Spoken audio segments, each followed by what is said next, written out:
Okay, good evening, everyone. We're just going to wait a few moments to let everybody join. I can see people are joining all the time, so we'll give it 1 or 2 minutes and then we'll start with introductions.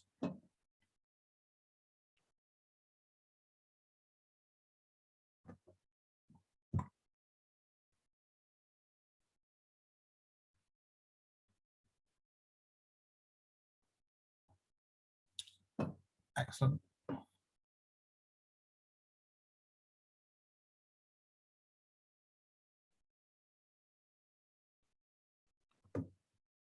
Just give it another minute just to get people who are trying to dial on and get the Zoom code sorted out ready.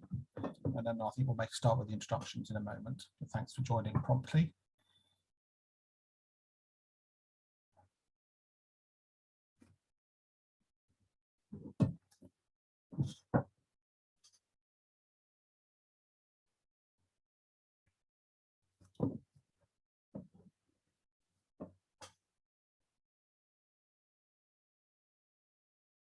Okay, I think that seems to have settled down. I'm sure people will start joining us. I'll get started as you know, we're all here.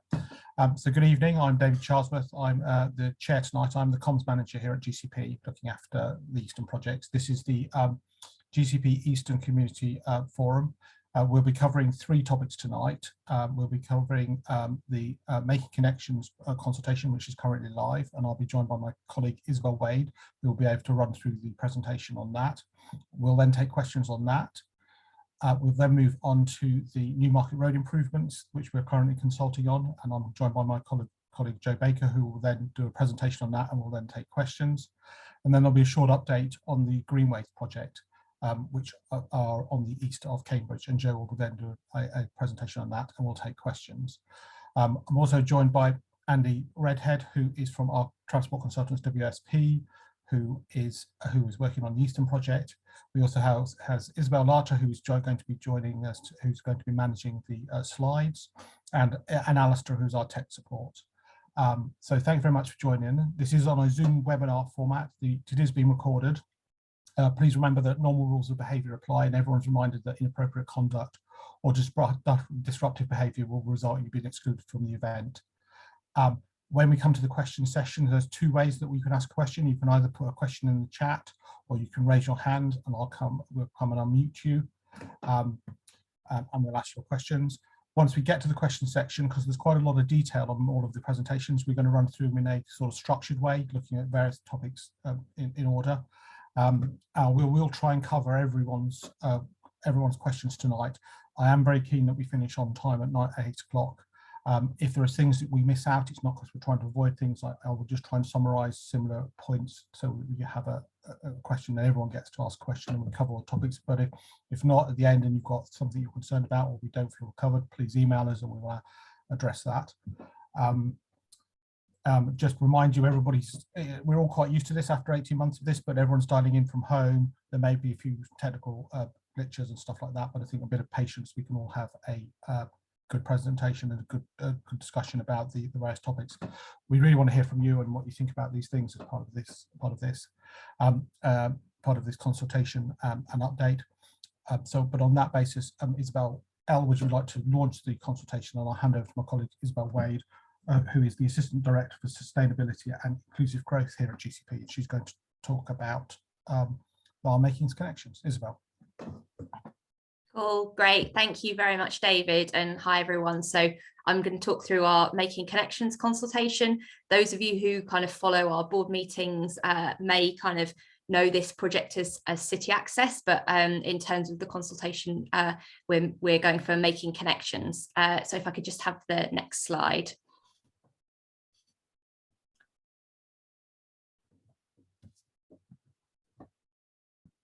You'll have to bear with me 1 minute for some reason. No worries, here we go. So our consultation is focusing on kind of 3 areas that we're really keen to get feedback on.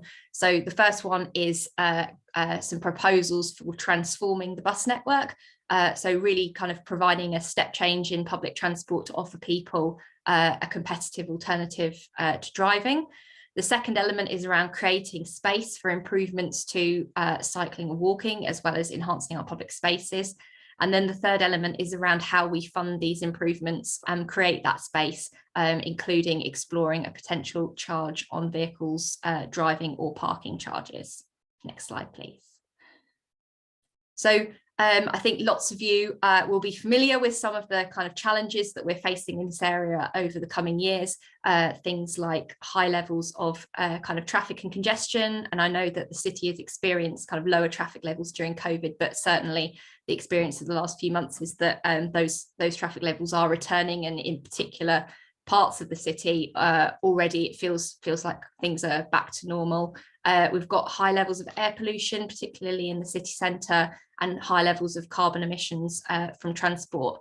So what we're aiming to do with these proposals is essentially lower those traffic levels and reduce the amount of time that buses and car drivers spent stuck in traffic, help more people to access opportunities, whether that be work, education, health, green space, because particularly for a lot of people at the moment, our kind of transport system doesn't offer that to them.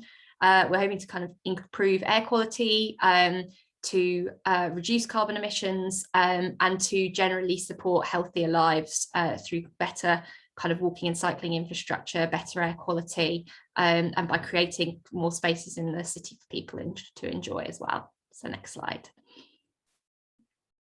Thanks. So in terms of the proposals, as I mentioned, there's a new bus network and better cycling and walking routes. And we know for those that we need lower traffic levels.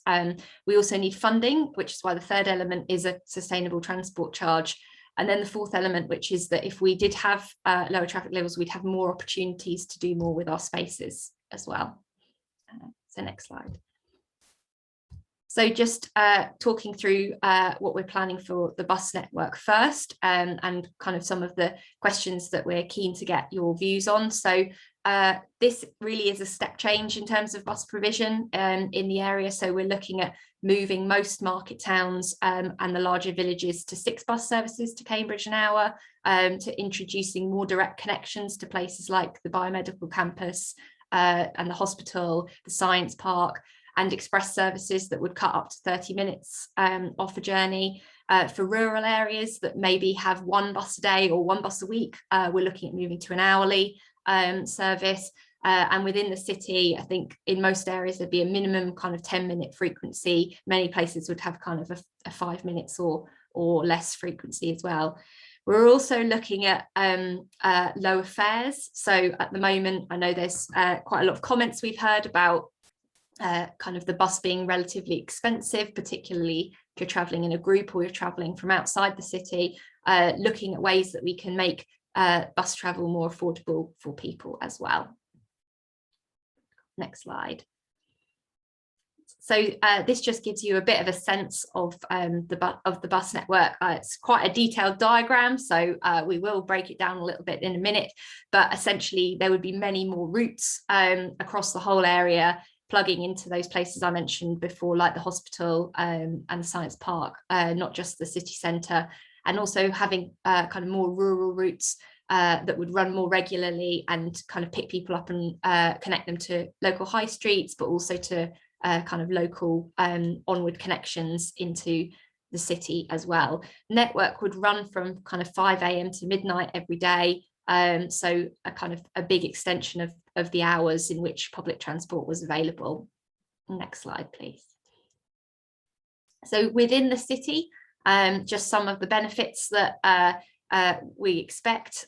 So the longer operating hours, the more connections, including across the city, but also connecting people more locally by bus to things like local supermarkets or parades of shops, as well as being able to kind of travel between residential areas around the city.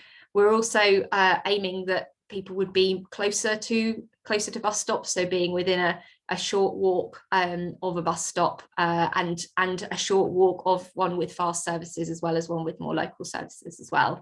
And then we're kind of exploring different options for cheaper fares. That's one of the things we want to kind of hear feedback on in the consultation, how we could do that. Next slide, please.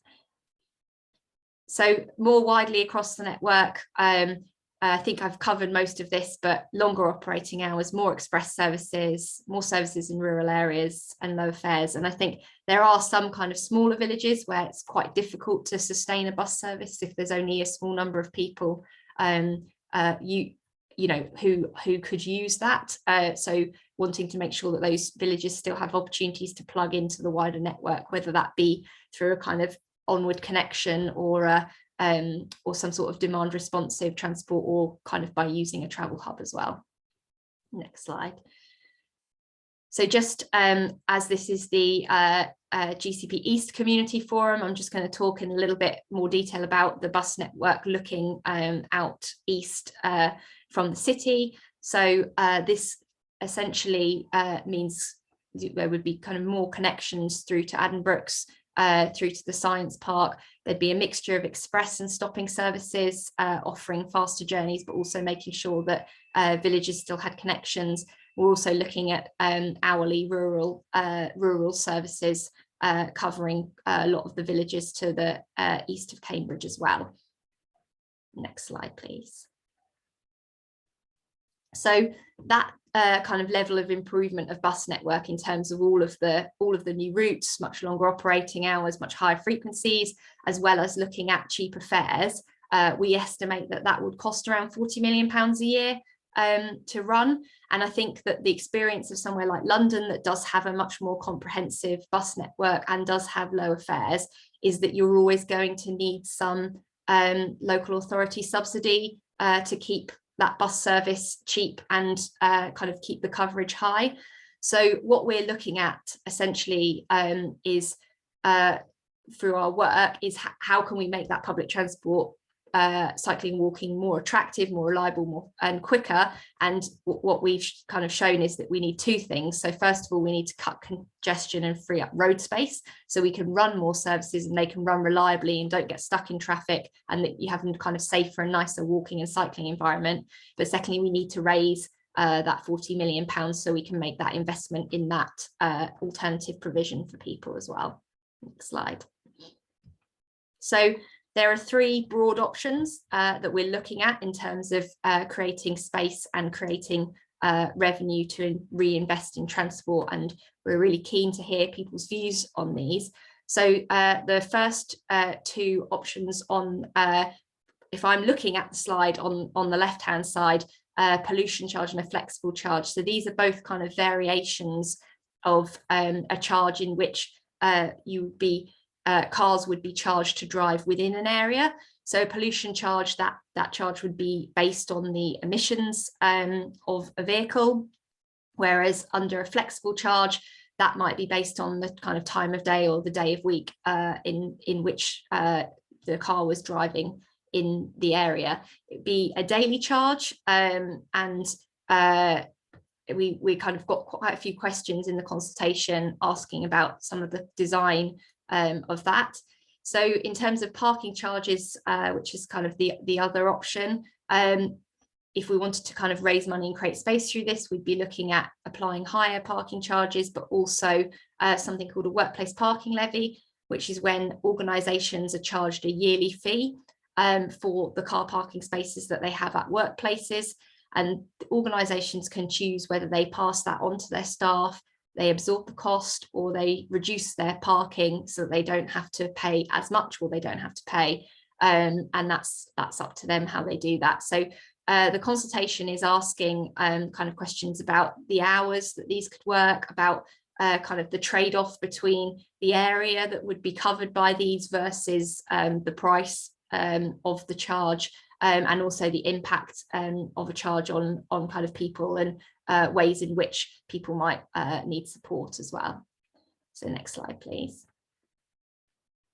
So this programme is part of a wider GCP transport programme, some of which you'll be hearing about later on today. But essentially, we're making investments through the city deal in kind of several high quality transport routes coming into the city, and city access is really important as kind of the glue in the middle that both helps provide a really excellent kind of level of public transport service, so that people using that network have a really kind of regular, reliable services, but also there are kind of buses plugging into that more widely, but also it's really important for that kind of bit in the middle of the city in terms of reducing traffic levels and giving that connectivity through as well. Next slide, please. And what we've done with these proposals is we've grounded them in what we've been told before when we've done consultations. So some of you will remember that in 2019 we did a consultation called Choices for Better Journeys, and that was had kind of over 5,000 people respond to. People told us what they wanted to see from a public transport vision, and also gave us some initial views on some of these charging options as well. Also in 2019 we held what's called a citizens assembly, which is where a randomly selected group of the public who are broadly representative of the demographics of the area came together over 4 days to discuss some of the issues and to talk about the solutions that they saw. And they very much put kind of affordable, fast and reliable public transport at the heart of their proposals, as well as moving to a city that is much more people-centred and less car-centred as well. So we've tried to ground what we're kind of consulting on today in what we've heard before as well. Next slide, please. So this is just a quick reminder of the kind of 3 elements. And I think then if we just keep going with the slides, there's some information here about what you think. That's also available on our website. And I think in terms of next steps, the consultation is open until the midday on the 20th of December. And kind of once that's closed, there'll be a report of the feedback, and there'll be a report to our executive board in June next year, picking that up and making a recommendation about next steps. So thanks very much and happy to do questions. Thank you very much, Isabel. So I've got one person with their hand up and we've got a couple of questions that I'll start to run down. So we'll take the people who want to put their hands up first. So Louise, I'm going to allow you to talk.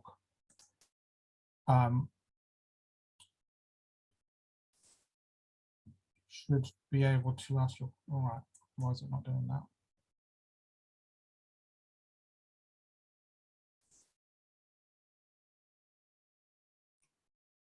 Hi, Louise, you should be able to unmute yourself now. You want to unmute yourself and ask your question? That would be really good, Louise.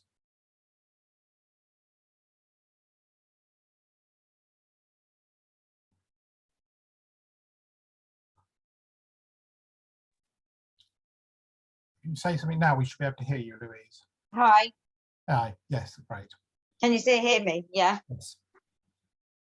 So, yeah.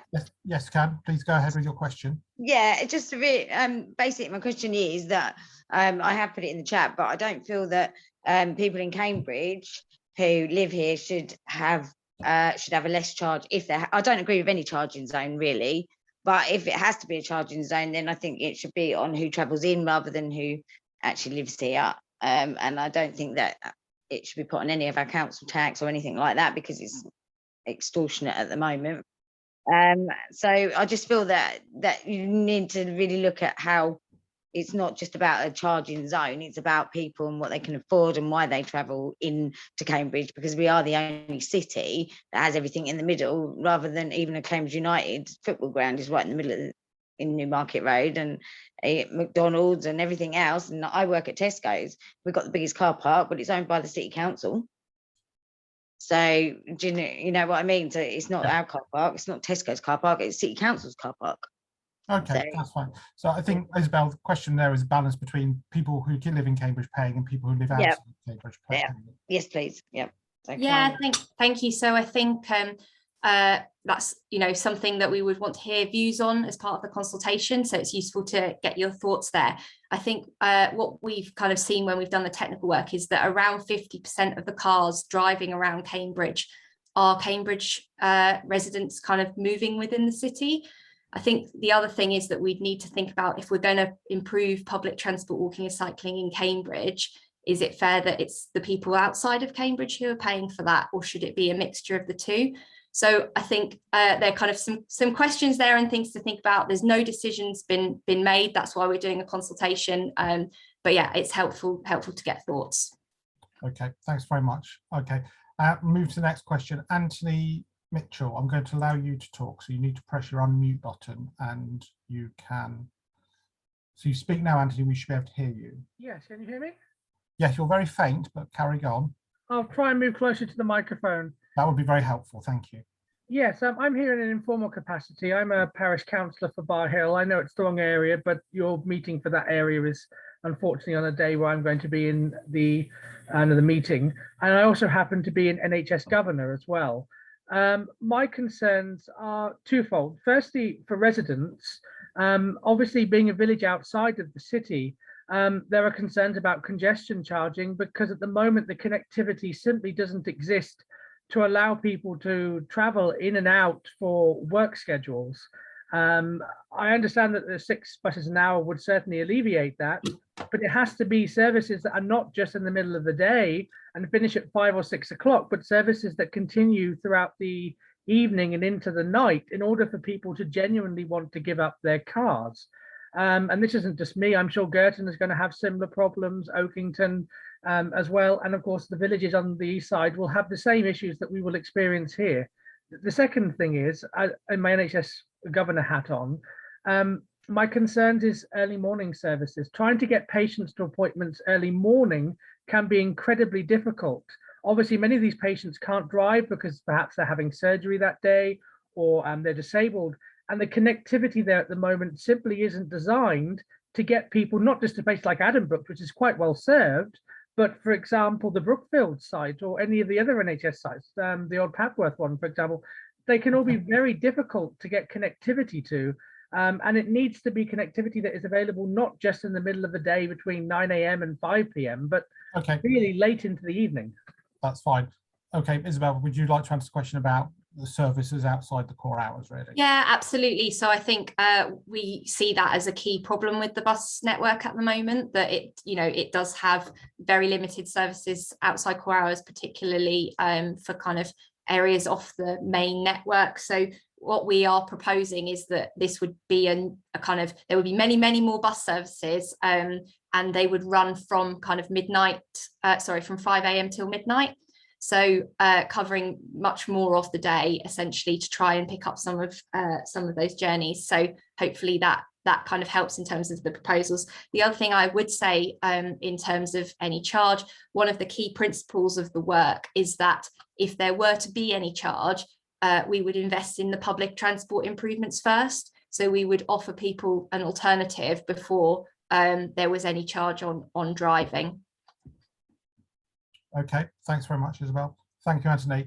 So I'm going to unmute Daphne Lott. You've got your hand up next. So I'm going to, if you press your unmute button, you should be able to ask your question. This increased bus service seems to be a very good idea, but how is it going to be practical? Is it all going to be expected to go through Drummer Street? Is that going to be the main bus station? Because it certainly can't cope with any more buses going through the centre there. Where is the hub of the bus network going to be?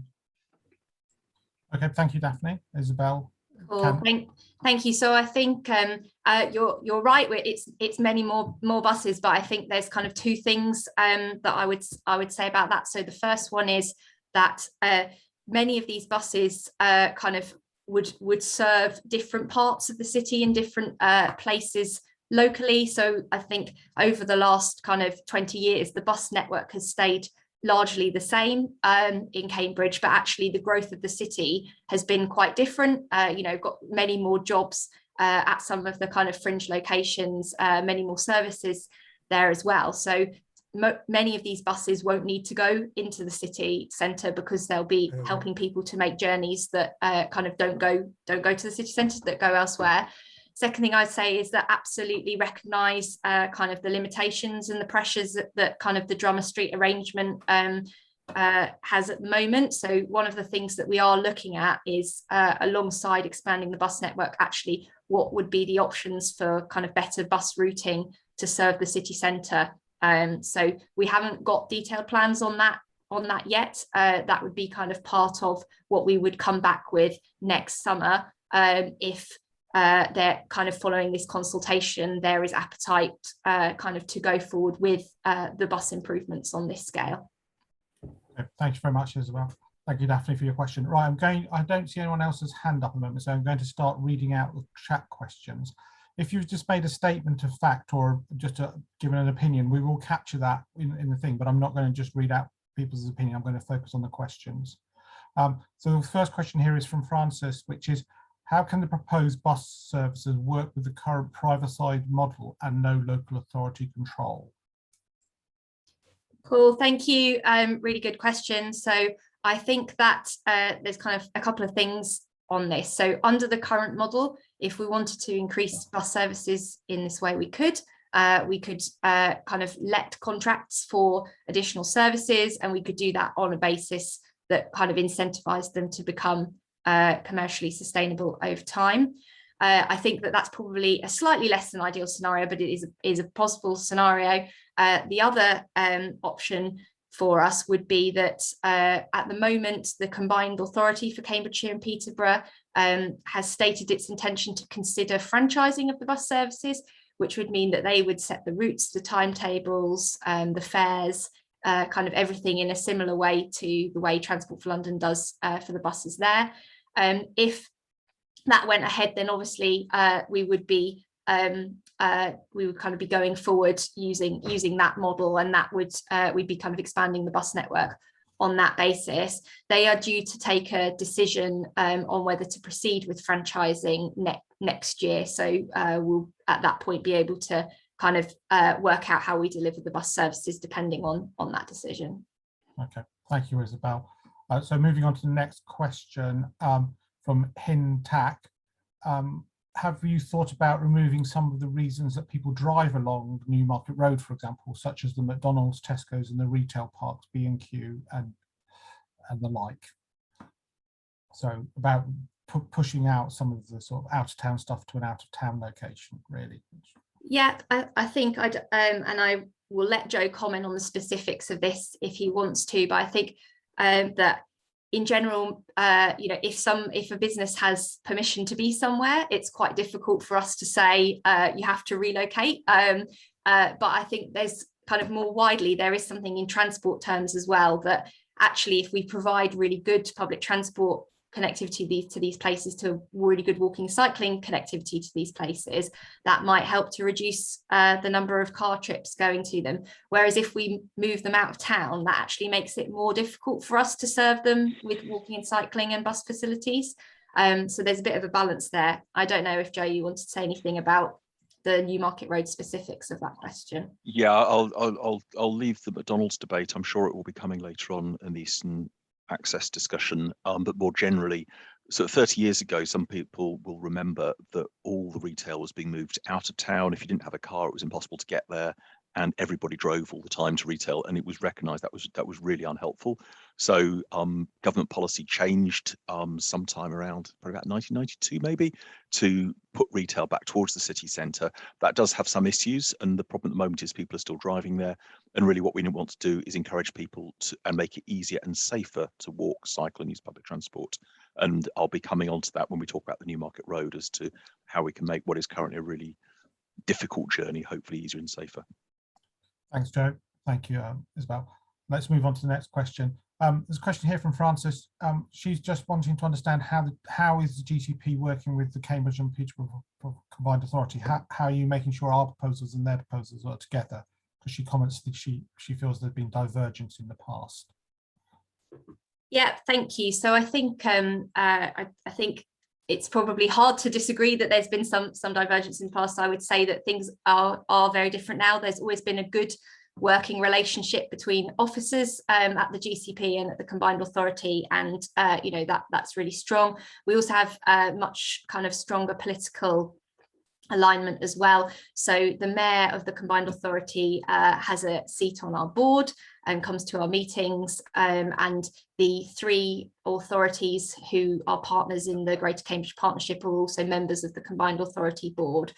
So there is a kind of join up between kind of what we're doing here and other key pieces of work that the combined authority are doing, such as the refresh of the local transport plan and the bus reform work. Okay, thanks very much. There's a couple of questions here now from Alan Sharp, he says, you mentioned the figure of 40 million. Where is that money realistically coming from? Is that all? I think he wants to understand if that's all coming from congestion charge or from parking levy, or if there will be any other elements to it. And he also, I think it's more a comment, he says that he thinks the bus services need to be in place beforehand, but I think we've already addressed that. So, Yes. So the idea is bus services would be in place beforehand. I think realistically the majority of the money would need to come through a charge. I think there is some flexibility in terms of kind of fares and how much you cover your costs, but and I think that's one of the things we want to explore as part of the consultation. But ultimately, if we want, services that do run at times of the day where there are fewer people taking them, but it's still important to have a service. If we want fares that are more affordable to people, particularly if we want to kind of give larger discounts to particular groups who find it harder to access public transport, then we are going to need to raise that money from a new source, such as the kind of road charging options or the parking charging options that are looked at here.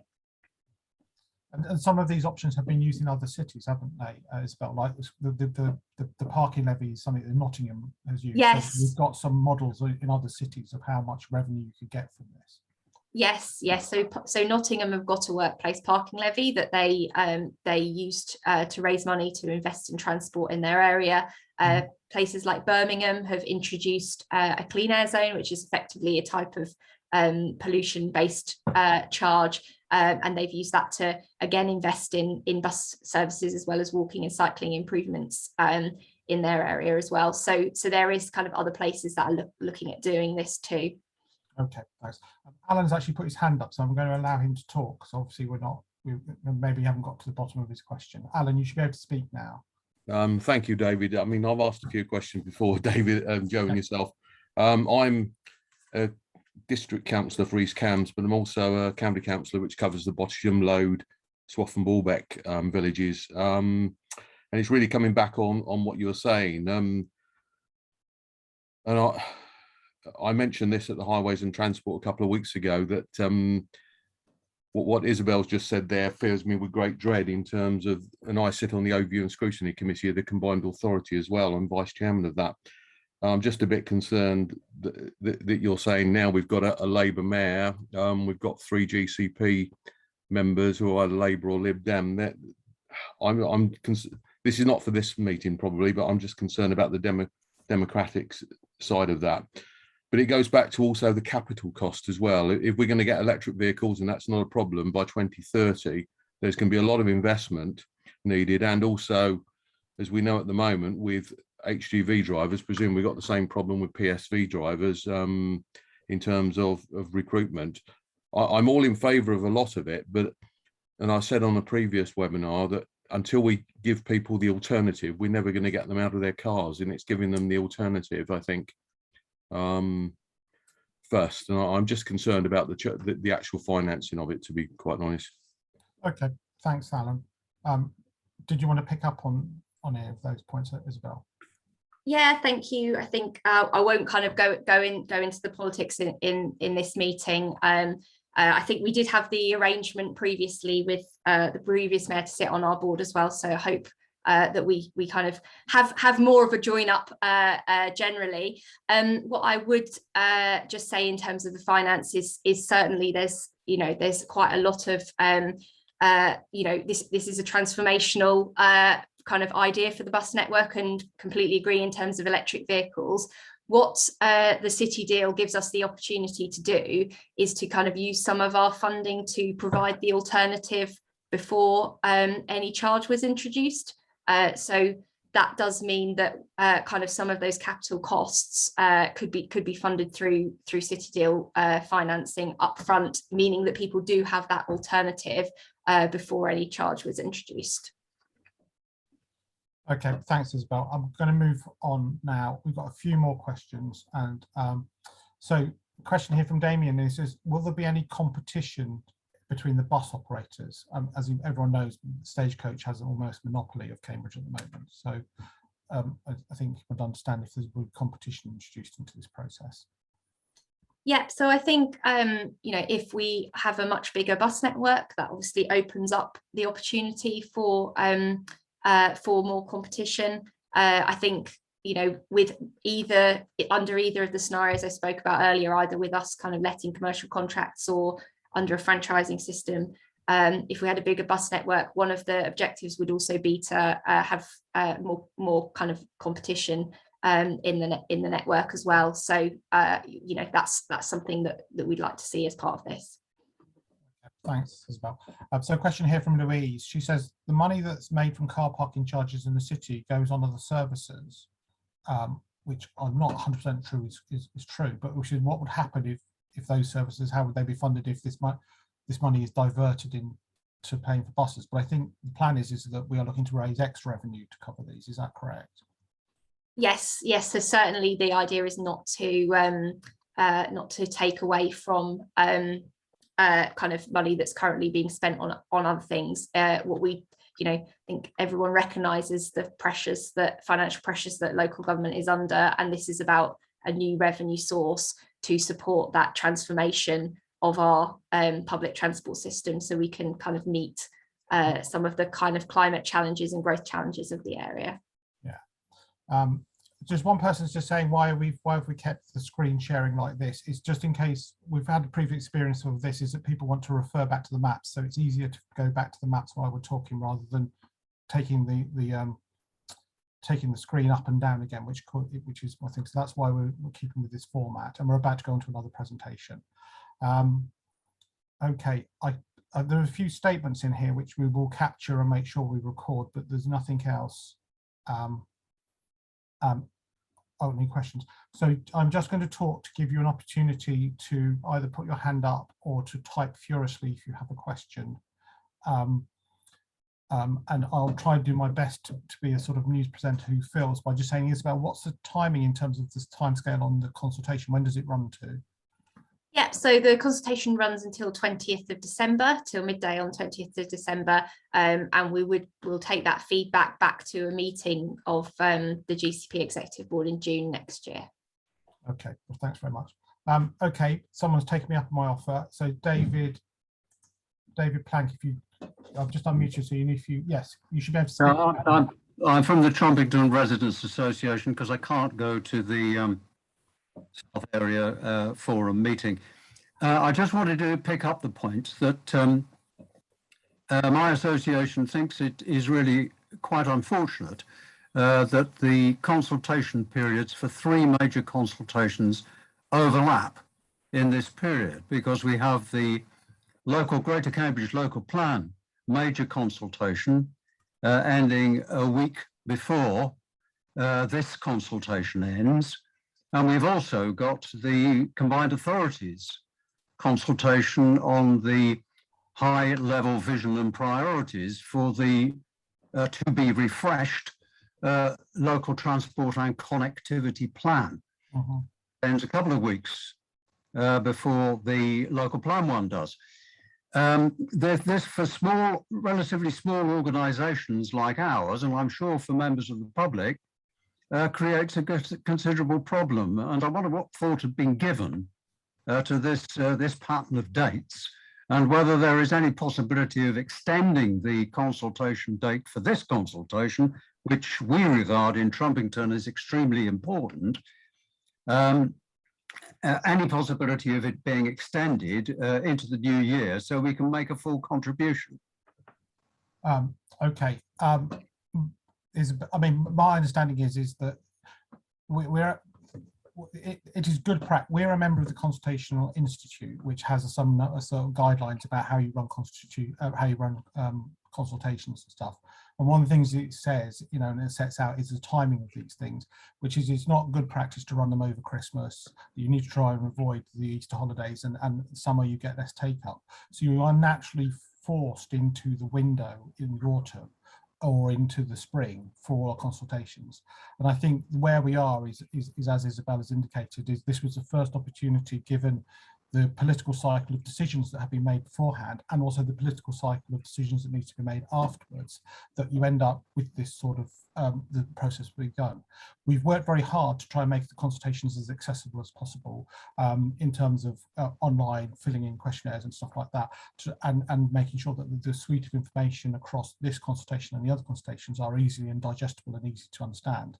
So we've worked very hard to do that. We're also doing this blended approach where we're doing things like online seminars here, which are easy to access from people who have internet access at home. We are doing some one-to-one person, in-person events at Cambridge United, and on top of that, also, I would come to this, David, we are also happy if you have an organisation or you just want to send us an email with your thoughts on it, or you want any, if people who respond to tweets about this, we capture those. Any format that people make representations to us in will be captured as part of the consultation. So if they don't feel that the survey that we've put up captures that, that will all be considered as part of it. So we're trying to make it as easy and accessible for people to access this. But it's kind of the nature of where we are with the cycle of political decisions and good practice about not running consultations over public holidays. Isabel, is there any more you want to add about that? No, not from me. Okay, thanks very much. You will understand we put the needs of the public first, and what you said looks as though the needs of the politicians and the administration are being put first. No, I wouldn't say that. I'm saying all we're asking for, not to be crammed into the Christmas period. Of course, we fully understand and accept that. To extend the consultation by 2 weeks into January, so that organisations like ours have adequate time to put in a full response. Okay, well, we hear what you say. I've got nothing, I can't really add anything to what I've already said there. Okay, thanks very much for your contribution, David. Anthony, you wanted to, I'm going to unmute you now if you've got a quick question.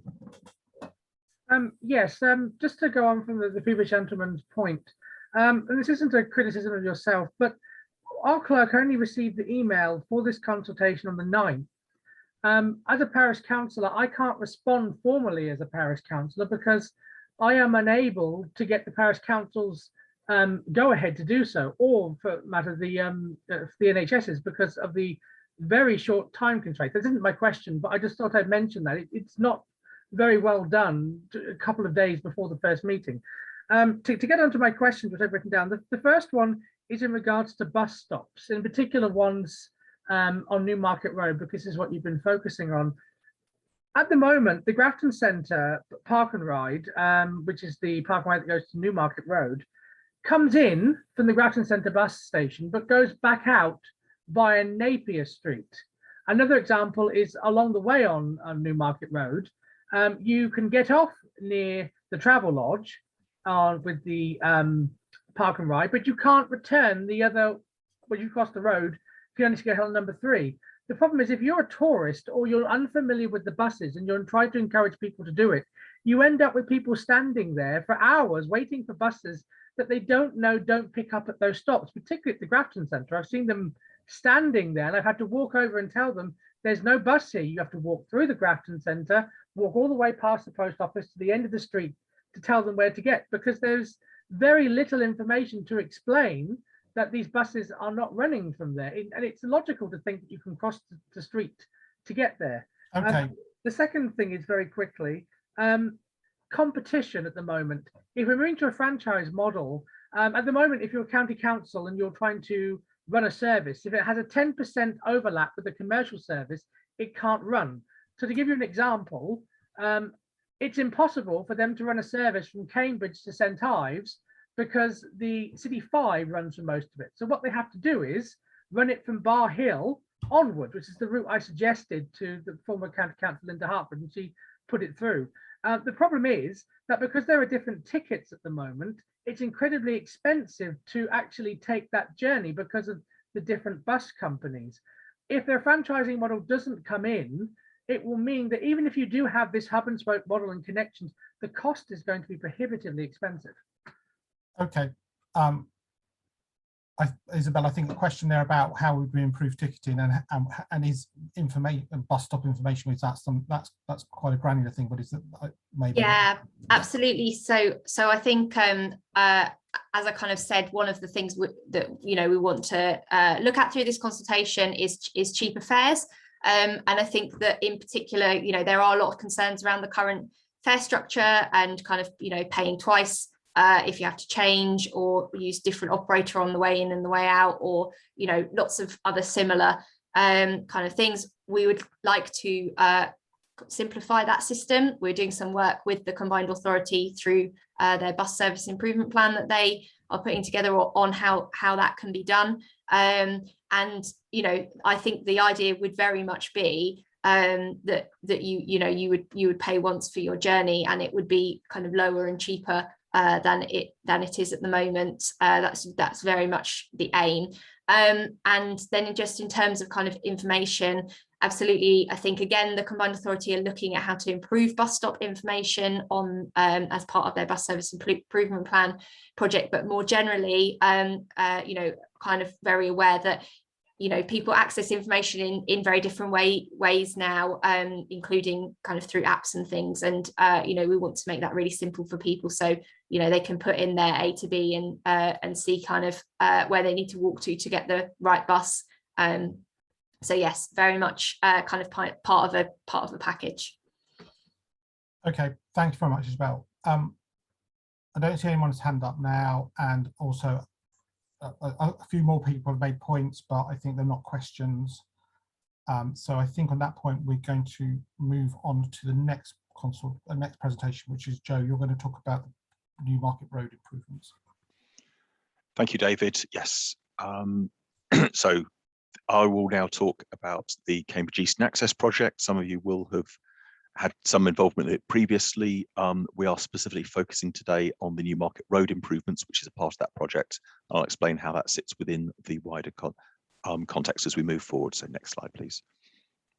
So the project aims and objectives, which again, you may have seen before, are to look at a range of options to improve reliability, safety, capacity and speed of sustainable transport connections for those wishing to access Cambridge from the east, and also, and importantly, to look at connectivity between existing settlements and the packages of measures needed to ensure connectivity as new developments open, again, looking to reduce the need for trips to be made by the private car. And in the context of East Cambridge, I mean, we'll all be aware the issue of new developments is very important. We've already seen the growth of Marley, the land north of Cherry Hinton that's moving forward, and indeed in due course, the fact that the Marshall's Airport site is now included in the first draft of the local plan, and therefore is potentially scheduled for development as well. So next slide, please. So why do we need to act? Again, for the people who do live in this part of the city, it's relatively obvious that the key radial routes from the east have significant congestion. Local plan growth is likely to worsen congestion if infrastructure isn't put in place to help accommodate it. And there is, as I say, a lot of development in the area. And so that was why this is one of 4 areas identified by our executive board for a high quality public transport route.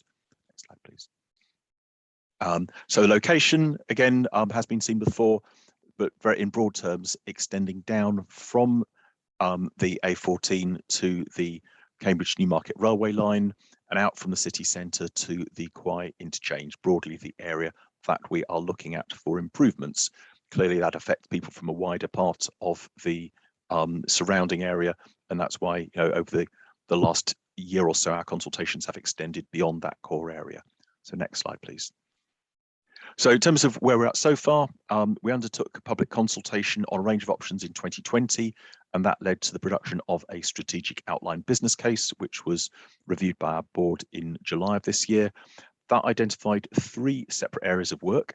The first one, which we're really picking up today, is around improvements to public transport, cycling and walking on the Newmarket Road, looking at what can be delivered before 2025. And in addition to that, which may take slightly longer, looking at the potential relocation of the existing Newmarket Road Park and Ride, which currently is on land leased from Marshalls within the wider area of the Marley site, and has no real room for any further growth.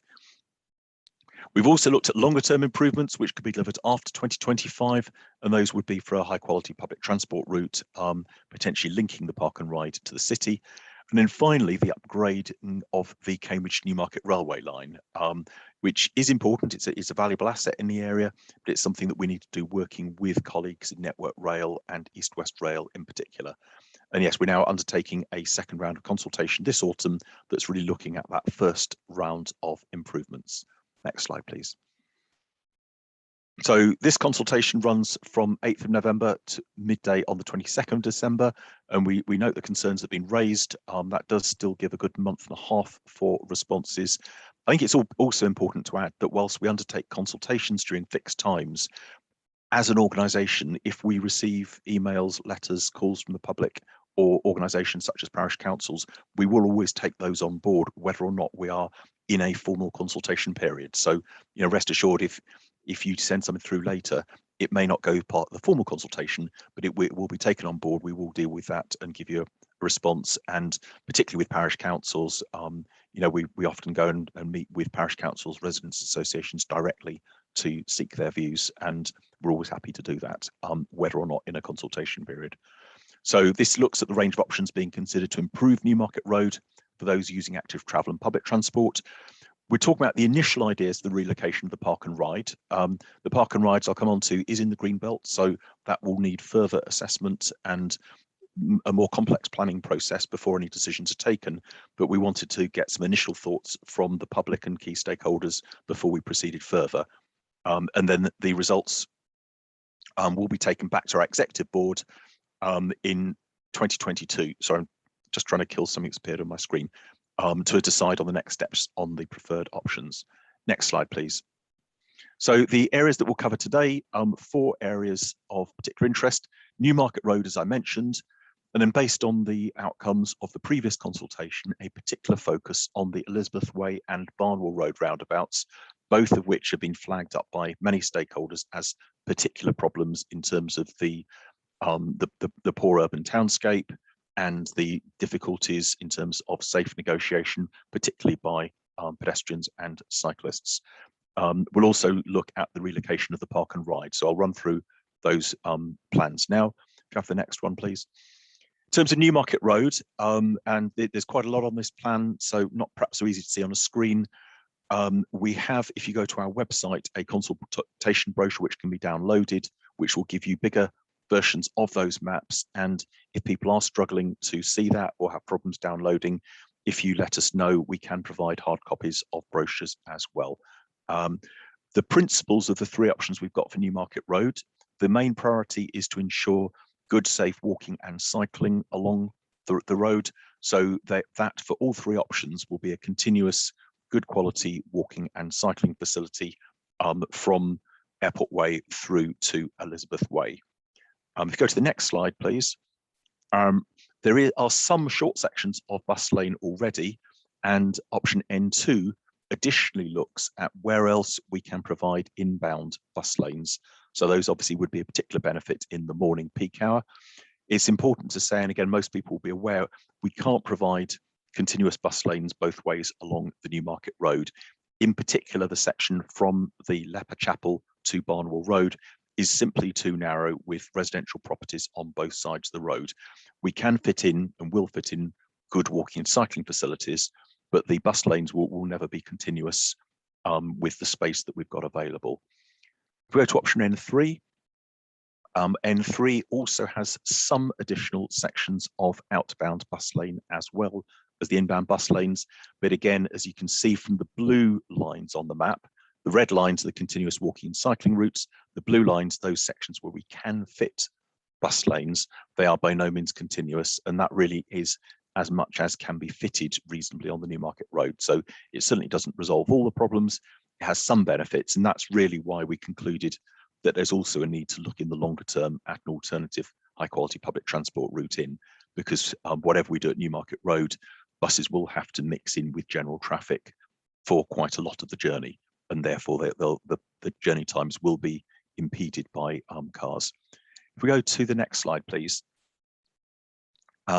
So this is the first one for Elizabeth Way. We've looked at really two different options of both Elizabeth Way and Barnawal Road. The first option is more like a roundabout as you've got at the moment. The main difference being that whereas at the moment pedestrians and cyclists have to go under a series of underpasses, which again, previous consultation from most people have flagged up concern about those, particularly around things like safety and security, although I'd have to say a few people have said they quite like the underpasses. So that's one of the things we're interested to get more views on through the consultation. So this brings up pedestrians and cyclists to surface level using signals to ensure that they get safe passage across the road. If we go on to the second alternative, E2, that's quite a different change where we move to traffic signals and we have a circulatory route for cyclists and pedestrians around the junction. One of the advantages of this is it's a smaller junction and it releases more space on the outside of the junction for sort of planting and to generally improve the view of the townscape. And again, a strong feedback we've had previously is that as you approach Cambridge from the Newmarket Road itself and the Elizabeth Way junction are a very sort of unattractive entry point to the city. It's important to note, and this is why we've been running this consultation alongside the Making Connections consultation, that these layouts wouldn't work with the current levels of traffic we've got, let alone significant future growth in traffic levels. So if we want to see these sorts of changes, which will give significant improvements to things like pedestrian cycling, we do also need to manage the levels of car traffic on the roads as well. So these options have been developed as part of Eastern Access, but they're very much linked to what we do with Making Connections, and we see these as part of a wider integrated program, not two different things.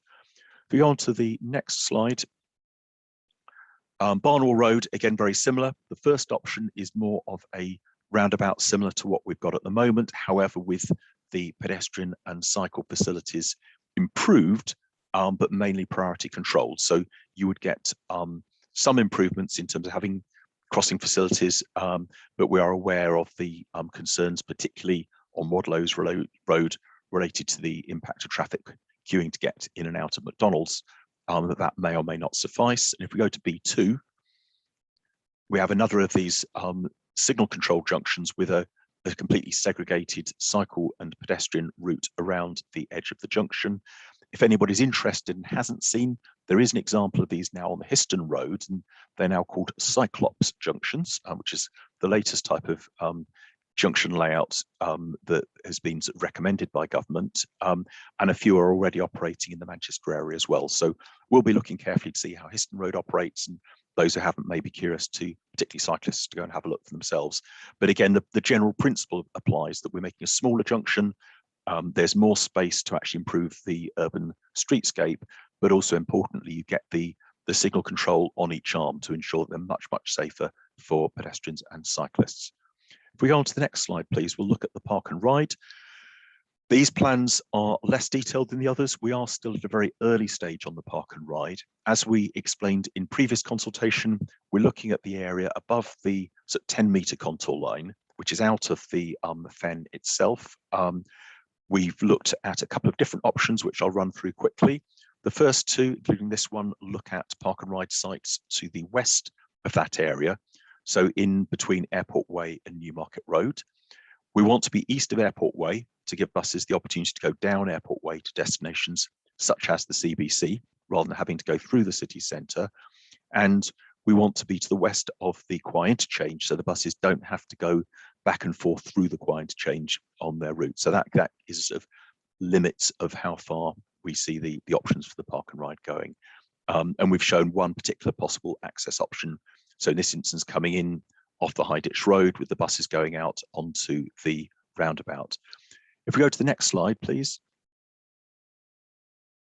This is another layout with a park and ride to the west end of the available area. As an alternative, we've got vehicle access off Newmarket Road and potentially the bus access onto Airport Way.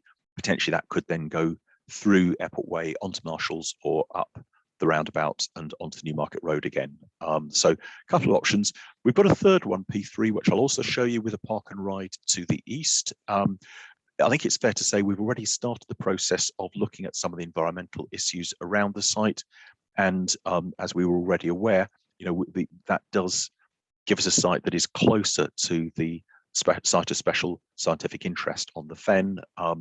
We do, as part of this process, need to look at the options, and we will be weighing them up, but we are aware that in environmental terms, that is potentially less attractive. But as I say, we just want to look at what options are out there at the moment and weigh those up. And again, that's the purpose really for this consultation, is to get some initial views from people. And we've already had helpful views from some of the groups with, for example, environmental interests, which are valuable to the decision-making process. So those are the run through the options. If you just move on, please. Phase B, I'll just touch on very quickly. As I say, we are looking in the longer term at a high quality public transport scheme that would run through the airport site parallel to where the runway is. So really we would see that being developed as part of the airport redevelopment. It's not something we can really do easily while there is a live airport runway in operation. The aim would be to serve the new development as well as connecting the park and ride to the city. Previously, and you'll see a yellow dotted line so going through the Romsey area to the southwest, we were working with the CPCA on the basis that the route would form part of the CAM network. That was the previous mayor's proposals for the Cambridgeshire Autonomous Metro. That scheme is now cancelled, and so instead we are now looking at alternative routes into the city, which might, for example, be along Coldham's Lane or Mill Road, and that's really work that's ongoing at the moment. And as I said earlier, we are looking at potential rail improvements and talking to East West Rail and Network Rail about, for example, the opportunity for a new station in the vicinity on the Cambridge Newmarket line, and also the improvements that can be made to that line, which would still be restricted. The tight bend through Coldham's Common will always mean you're limited with what you could do with it, but some sections of twin tracking of the line would mean that you could increase service frequencies, for example. So just go on to the next slide, please. So it's worth again noting the links to other projects. You've probably seen before the 2030 Future Network, which looks at the wider picture.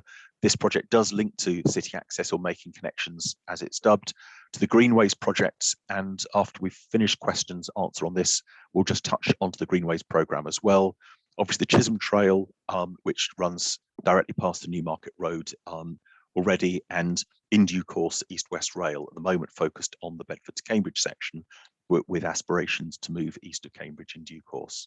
So next slide, please.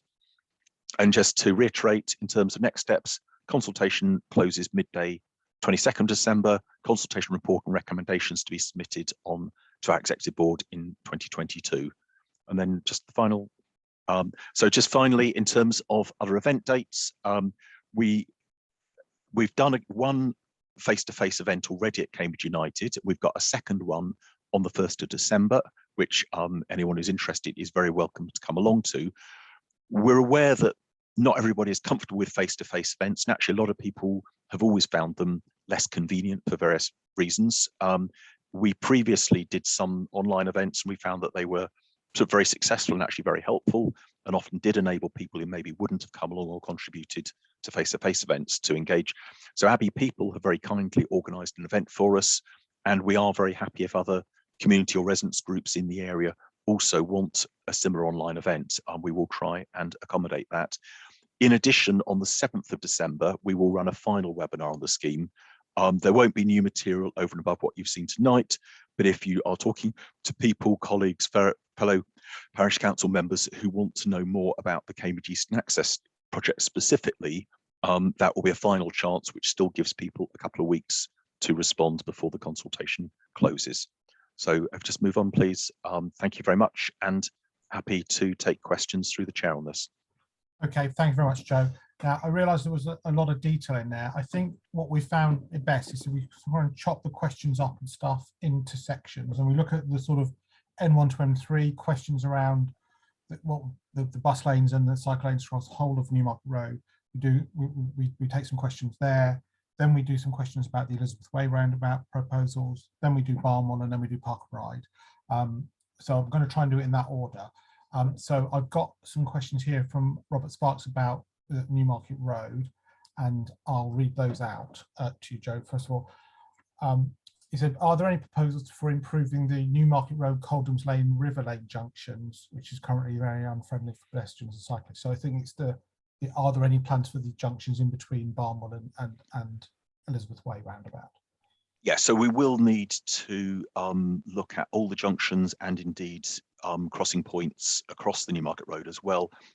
I think the way that those are designed will very much be defined by the principal option at both Elizabeth Way and Barnawal Road and the Newmarket Road. And so once we've got clarity on those, they will very much pin down what it is that we need to do and indeed can do at those other junctions. But yeah, certainly the aim where we're talking about having pedestrian cycle facilities along the Newmarket Road, that clearly needs to extend to making sure people can safely get across the roads that cross the Newmarket Road as well. We wouldn't be sort of leaving those as is. Okay, fine. Second question from Robert about this section. It says, regarding the section of Newmarket Road between Elizabeth Way and Coldham's Lane Junction, you're proposing cycle lanes plus 2 lanes of traffic. So is there actually physically space for everything you're proposing? The Newmarket Road at that end has a relatively good amount of space. The biggest challenge we're going to have is between the Leper Chapel and Barnawal Road, which is very, very constrained. And we are confident we can fit things in. But yeah, there is less space. Now, I think it's important to say where we've been looking at bus lanes, one of the things we have to weigh up is not perhaps so much cycle lanes, but certainly losing verge width, that where there's additional spacing, that we may lose some of that where we're putting in bus lanes. Okay, thanks. Okay, so there's a question here, just like saying the Coldham's Lane Junction is already very difficult. How are you going to manage things like HGVs using Coldham's Lane and Newmarket Road is the question here, Joe, with the proposals that you're proposing. So one of the questions with Coldham's Lane is what happens to Coldham's Lane in the longer term. You'll be aware there's been consultation on a modal filter already. That wouldn't stop essential HGVs that are serving specific businesses, but it may limit the number going in on the Newmarket Road. Obviously, you will need servicing for things like the Beehive Centre, but those that need to go in and out will continue to go in and out. I don't think there'll be a change, but obviously we will be looking at a range of measures to try and reduce the need for HGVs to go in. We are already looking at freight issues, and Isabel can maybe even say a little bit about some of the stuff that's happening more widely to see, are there ways where we can, for example, consolidate freight loads and reduce the number of HGVs needing to come into the city. I don't know, Isabel, do you want to add anything on that? Yeah, just to say that one of the things that we are looking at is running a pilot for the city centre to reduce kind of the number of freight movements, so having some sort of consolidation centre so that fewer trips come in and then fewer trips are made as well. So it's at quite an early stage, but I think we're very aware that part of improving the city environment generally is going to be better management of freight movements. Okay, thanks very much. Isabel, just while I've got you on, there was a question here, which is, when you talked about increasing bus service from 5 AM to midnight, would that also apply to Sundays? The question that's come through. Yes. Yes. Is your answer. Excellent. Okay, I don't see, so on why we're just focusing on N1 to N3, the Newmarket Road proposals, I don't see anyone that's got any more questions about that, and no one's got the hand up. So let's move on to the Elizabeth Way. Does anybody have a question particularly about the 2 Elizabeth Way things? Anthony, I see you put your hand up, so I will allow you to talk, so you can unmute yourself. Yes, there's been a lot of talk about the 2 options that are available there, but has anyone considered the 3rd option? Instead of spending quite a great deal of money and time on making major alterations to this roundabout, which is going to cause problems with traffic and a number of other issues, just redoing something with the existing facilities that are there. At the moment, the reason I'm uncomfortable going through it is because it's quite dark, it's quite dingy, and it's quite unpleasant. Surely a 3rd option to present to people would be to beautify it, put some cameras in, get a lot better lighting, perhaps put a community garden in, anything that probably would take considerably less money and time to implement than either the 2 proposals that have been presented. Okay, thanks, Anthony. Yeah, thank you for that. And I mean, as I've said to other people on other events, you're not the only person to raise that view. On the other hand, a lot of people have also said to us that they're very unhappy with the feelings of safety and security as they go through the junction. And you know, the sad truth is that you can have cameras, but if you do get attacked, it's frankly too late. So that really is why we're doing consultation. We're very interested in people's differing views, and we will be trying to weigh up the positions different people take on it.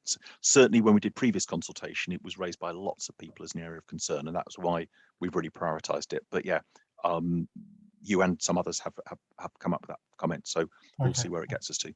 Thank you very much. I'm looking through the chat. I don't see any other questions about Elizabeth Way proposals. Does anybody else have a question? If you want to put their hand up. No. Okay. We'll move on to the Barnawal options B1 and B2. Does anybody have a question about the two proposals that we are putting? Louise, I'm going to press you to allow you to talk. You need to unmute yourself. There you go. Hi. Hi. Yeah. Louise. Obviously, there is a resident that Joe's obviously aware of about McDonald's and all around that area, and I won't go into that because I think that's been obviously well represented on that meeting. But obviously it is a major problem with accessing that roundabout. And obviously everyone says the same, whether you live there or whether you don't. Yeah. Obviously, what I'll reiterate what I say, that roundabout's got to be about pedestrians and about moving around. It can't be about that drive-through, because otherwise it will cause even more problems. There's obviously a major lot of children walk to the schools and cycle to Coleridge and so forth, so it's well used. What I'd like to ask is no mention of the crossing. Will that be taken out? The crossing that's there at the moment, the double one. That will we putting new crossings in across each arm of the junctions. I mean. Yeah. That'll be taken. That from the picture I don't see it, so I presume that you're taking it away and then you're going to put these other ones in around the Barnawal roundabout. Is that yeah, so correct? we'd be putting new crossings in, yes. Right. And the other thing I'd just like to say is that I understand that obviously the narrowing of the road, I was quite felt that Histon Road, that the trees kept and that you were able to make a good scheme out of keeping the trees. Will that happen down Newmarket Road as well? We're not quite at that point yet of being with certain where we certainly won't take trees out where we don't have to. But at this point in time, once we've got an idea what scheme we're doing, we'll need to look at the design. And again, I think it's important to weigh up. It would be very easy for us to say, well, put in bus lanes everywhere we can put in bus lanes. But the more bus lanes we put in, the more risk there is that in some locations we might have to take trees out. So again, that's the sort of balance that we're really interested in getting views on through the consultation, because we need to weigh up. We can allocate as much space as possible to transport. But if we do that, then it reduces the available width and there is more risk that we may take trees out. So that would be a concern. If we do have to take trees out, we will be looking to replace, but obviously that in the short term may be sort of less amenity than from existing mature trees. So we'd always be looking to replace with more than we'd taken out, but that's a longer term thing. Okay, and sorry, just quickly come up with one more other thing is obviously there's two variant of speed limits down Newmarket Road. It's a 40 and a 30. Will that be reduced? That would be an issue mainly for the county council. I would say the trend is that speeds are being reduced and a lot of cities are increasingly actually introducing 20-mile-an-hour zones, but that will be very much the county council's highway authority is likely to determine whether they decide it's to only go up down that near route. the Marshalls area, but obviously if that's going to be developed on, that's going to be another typically down to that. Yeah, no, you're absolutely right. And typically as these areas become more urban, it's more likely that the speed in due course is reduced to 30. But again, I'll just say it's something that the county council's highway authority will make those decisions. And just to say that the one thing about these forums and everything else is I never really understand why we don't get the feedback before you actually choose the options. It would be nice to know exactly, I see where you've got a final webinar. It would be nice to have obviously a feedback webinar, later on when the consultation's been ended, because it is sometimes you don't actually know what's going to come until it starts to be digging up the road. It would be nice to know, obviously, just feedback from what we've put in for you to feedback to us would be great. Well, the intention is that these fora would become more regular events. So the aim is that we, oh, there's a lot of feedback somewhere. So the aim is that we will be holding these more regularly, so there will be a chance to get feedback. In some ways, the question is how much of your time you're willing to put in, because we're aware it's a, you know, for everybody who's spending their evening, we really appreciate your inputs. But it's your time as well. But the intention is we'd run these probably quarterly, so that you would be getting regular updates on what's happening, and it's very valuable for us to be getting your views as well when that happens. Absolutely. And I will also say, Louise, is we ran a consultation. This is the second consultation that we've run on the Newmarket Road proposals. And if you look on the web pages for this, there's a document that said you said we did, which summarises the points that were made in the previous consultation and how we've then taken them forward into this consultation. So there is a feedback loop there as well. But I'll be taking on your point about feeding back once the consultation is finished. Anthony, you've got your hand up for this. Is this question about Barnawal? Yes. Okay. I presume you can hear me. Yes, I can. Yes. Regarding the Barnawal Road one, the option 1 appears to be a zebra crossing. If that's incorrect, then just stop me now and I won't make my point. But is it a zebra crossing, option 1? Effectively, that's priority rather than signal controlled. Yeah. Right. My concern is having zebra crossings, priority control, whatever you call them, so close to roundabouts. I originally come from Wisbech. They installed one of these on just one of the roundabout exits and one of the main roundabouts in Wisbech. And that area was quite well used by children because of its close proximity to the town centre. And the amount of time someone's had to do an emergency stop or what have you, because they come around the roundabout and they're going off the junction and they suddenly have to stop because someone's crossing.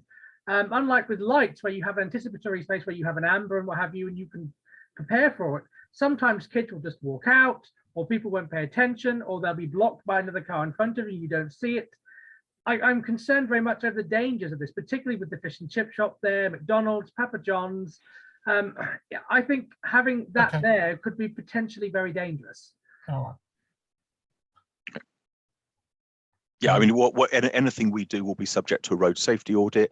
And again, as with the park and ride, what we have to do is put a range of options forward. So what you've got is a lower intervention and a higher intervention alternative. So yeah, I hear the point you're making, and that's why the alternative is that we would be putting signal control on every arm. So you know that is the alternative, and we'll be assessing both of those. Okay, thanks very much. Thanks very much, Anthony. Does anybody else have a question particularly about, I've got some other questions I will come to. Damien, I've seen your question, I'll come to it in a minute. Does anyone else have a particular question about the Barnawal? Louise, you've still got your hand up. Is that a legacy one? Or are you wishing to add? Right, fine, brilliant, thanks very much. Okay, so I just want to move on. So before we move on to the park and ride, we've got a question from Damien, which is I think he's a couple of things. He says that even with what we're proposing here is improving cycle facilities on Newmarket Road, but his view is that no matter what you do at some of these junctions, it's still a busy road and people won't want to cycle down there. Have you considered making improvements to a sort of off-road alternatives to Newmarket Road? Could we maybe pick that up? We'll talk about Greenways in a minute, and that, yeah, to be honest, that's a Greenways question. So the simple answer is yes, but we'll maybe pick it up after that. Yeah, that's a fair point. So Damien, you can hang on until we do the next presentation. I think some of this will become a bit clearer for you. Okay, I'm not seeing any more questions about Barnawal Junction, so I'm just going to move on to the park and ride 3 options. First question I've got here, Joe, is that you said there was a brief mention of the 10-metre contour line. Could you just clarify why you were referring to that? The 10-metre contour line is a very notional one, but we already were aware at the outset that we're quite close to the lowland fen area, and therefore sticking to land that's a little bit higher is out of the low-lying wetland, and therefore less environmentally impactful. Obviously, you know, anywhere onto open countryside has its impacts. It's also fair to say that that slightly higher land is farmed, it's agricultural land. So we're taking, if we put a park and ride there, we're taking agricultural land again, rather than the sort of natural habitats of the low-lying fen. So that it's if like a notional barrier, but it basically helps us focus on the area where we have less impact. Okay, thanks very much. Does anybody else? I'm not seeing any other questions about. The only person who got their hand up is Anthony. And I realise you've spoken a lot, but unless anybody else wants to come in on the P1 to 3 options, Anthony, I'll let you have the floor again. Yes, in regard to the park and ride, my concerns are the similar ones that happened with Milton. When the park and ride was removed, it wasn't necessarily just about consulting about the move of the park and ride, but what happens to the former site. I realise it's leasehold, but once the park and ride moves, that area could become new residential areas, it could become a retail park, it could become another science park. So obviously, looking at this consultation, I'm concerned about what might happen to the existing site and the impact that would have, because obviously I'm looking at this a holistic approach. And the second thing is benefit to residents. To give you an idea, the Milton Park and Ride, where it stops at the moment, it's very useless to residents because it doesn't carry on to Milton. I'm concerned that with the Newmarket Road Park and Ride, some of the stops, it doesn't stop along Newmarket Road at the moment. If it's extended further along the road, I'm concerned they might take away some of the stops to increase the speed of the service, but at the expense of the residents who live along Newmarket Road. Okay, thanks, Anthony. Joe, did you just want to address those 2 points? Yeah, so the land is owned by Marshalls. As I think we're all aware, there's significant development proposed for the area already. So I think the fact that the land that the park and ride currently occupies is released is pretty small beer compared to the rest of the airport site, which is penciled as what effectively has been selected as the most sustainable location for new development for the next local plan. So it is likely in due course that Marshalls will look to see if they can allocate it for development. Again, that's for the planners, but it would seem to be a sensible place compared to putting development out somewhere way out of the city in the green belt in terms of meeting housing needs. But again, that's something very much the planners will be determining in due course. And so it's not really one for me necessarily to indicate. In terms of the question about the park and ride, I think you're talking about the bus services. Typically, we would be looking at a mixture of, maybe some express services, some stopping services. As Isabel said, one of the aims is to be making sure that we've got very high frequency services on routes. So would there be some express services? Potentially so. That doesn't mean that there'll be no buses stopping at all. And then we also aware that there'll be some services potentially going down through the Marshalls site and indeed down to the CBC as well. So I think the aim was you'd have a range of services. No, not every bus would stop at every bus stop, because one of the things is to make it attractive to existing car users.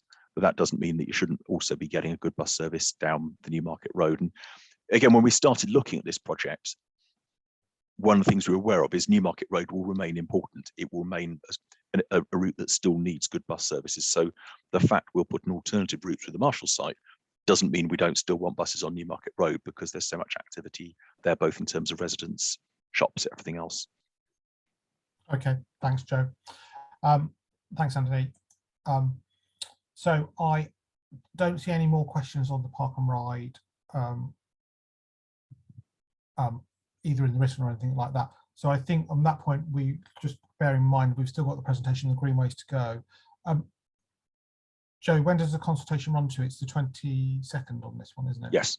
So the 22nd of December that this consultation runs to. We're very keen to hear from as many people as possible. So on that moment, I don't see any more questions about this. Let's just move on to an update on the Greenways, Joe. Thanks, David. So I'll just give you a very quick update on the Greenways programme. Some people will be aware of this already. It maybe helps to answer some of the questions Damien has been asking already. So this is a programme to create 12 new greenways. They're active travel routes for cyclists, walkers, and where appropriate, horse riders into and around Cambridge. There's quite a lot of work's already gone to develop the network and work out where they should go. And the final board approval for the last of the 12 projects was granted December 2020. which was to start proceeding with the design of them. We've now got a design team in place for each of them. One of them, Linton Greenway, is part of the Cambridge South East project and is already being delivered in places. But of the others, we've now got design teams on board. So for the area that we're particularly interested in to the east, that's being dealt with by WSP. They are looking at 4 greenways, Fulbourn, out towards the south of our study area, and then 3 running up through the Newmarket Road area towards Horningsea, then on to Swaffhams and Ottersham. So it has often been asked, could we also go to this village and that village? We cannot go everywhere to start with. But I think, as you can see from the map, and with also the Chisholm Trail helping to connect between the greenways and the existing routes through the city centre, it does create quite a strong network of walking and cycling routes, combined with what we're proposing for things like Cambridge Eastern Access and our other major corridor schemes. So, the aim is to give very good coverage and hopefully create the basis of a structure that will keep on growing. There are other things like Sustrans routes as well. So that is the answer. Yes, we're absolutely clear for lots of cyclists who maybe not the dedicated hardcore. It's very desirable to keep away from traffic, and that is exactly what we're doing about it now. If we go on to the other slide. Thanks. So just in terms of the current activity, as we've got the design teams up and running, we're doing things like environmental assessment. Clearly, not active travel routes are generally very good in sustainability terms, but where we still do have to go through open countryside, we still need to look at what environmental impacts would be. We need to look at the landowners and understanding who they are, talking to them where we need to take any private land, and pulling together the business case that justifies what is still a very substantial investment in walking and cycling facilities. In terms of the next steps, the aim is to complete the initial design work by the end of next year. And once those designs completed, we will have further engagement with stakeholders and local communities and the public. So we've done a previous consultation that looks at the schemes as a whole, but we will obviously go out and consult on the details of each. The outline business case for the Greenways will be undertaken next year, and then that will give the chance to the executive board to review progress and hopefully agree that we start off on both design section of final sections, but also the construction where appropriate. So where we can, we'll start construction work during the coming year. That's where it's basically in highways land and the work can be done without additional planning permissions. And indeed, on a few locations, we've already done some short sections, again, where there's been, for example, a need for resurfacing. And the aim is to complete the programme by 2025. So that's just a very quick run through on Greenways. And I'm really sort of covering for the wider Greenways team, but if I can, I'll try and help with any questions. Fine, thank you very much, Joe. I've got one comment, which is more of a statement, but I don't see it. Does anyone else wish to have, if you put a hand up? So the only thing I've got at the moment, Joe, is from, so Linda Upworth has 2 things. She says, Greenways are multi-user, not cycle routes. Please manage the expectations of the audience. And she said, please, can you provide more information on resurfacing? I'm not sure that we can here, Joe. If well, I mean, just dealing with that. I mean, Linda, we've debated the issue of multi-user versus cycle routes. Where we can provide multi-user routes, we can. There may be some locations, particularly in more urban locations, where we may not. But again, I think that's something we've debated and will continue to discuss on a corridor by corridor basis. But we're very well aware. We've had, as you know, a lot of discussion with yourselves and your colleagues from the equestrian sector about ensuring that in the area, the more rural areas of the scheme, we ensure that they are multi-user routes. That doesn't mean that there won't be some areas as we hit the city centre that are primarily like to be used by walking and cycling. So it does depend on location. In terms of resurfacing, we've agreed that we will look at some trials of resurfacing. That is an ongoing process which we can fill you in on at another location. Okay, thanks very much, Joe. Okay, does anyone else have any more questions about the Greenways update? We're done. Yes. There's just a comment here from Anthony that he says the Bar Hill is oddly missing from the map despite being part of the Greenways. I can address that. The the Greenways map, we've done our best. It's very difficult to get every detailed thing. That is just an overall. It's based on a sort of tube map principle, where you've just got to sort of giving at this stage an idea of where the greenways are and where they connect. It's not, if you go into the individual greenway pages on the website, you will see a more detailed map that will highlight so every village and stuff that each greenway and areas of Cambridge is on the individual greenway maps. But in terms of this sort of overall map, it was just trying to give a sense of scale and connectivity at this stage where we're still early developing the greenways. Damien, I'm just going to look at your question now. Are greenways routes considered for central Cambridge? There's very little safety improvements for cyclists along main roads such as Newmarket Road, especially now cargo boats are getting more common.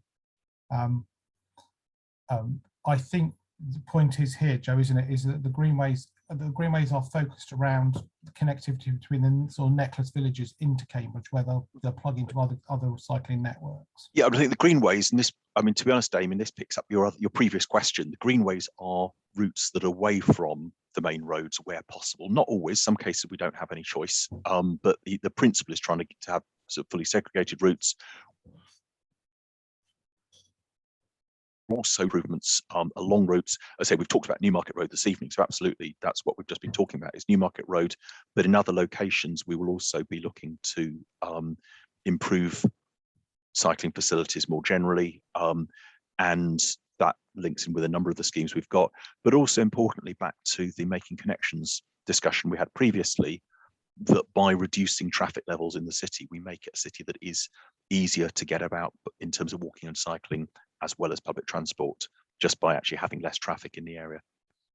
Okay, thanks, Joe. That's really helpful. Thank you very much.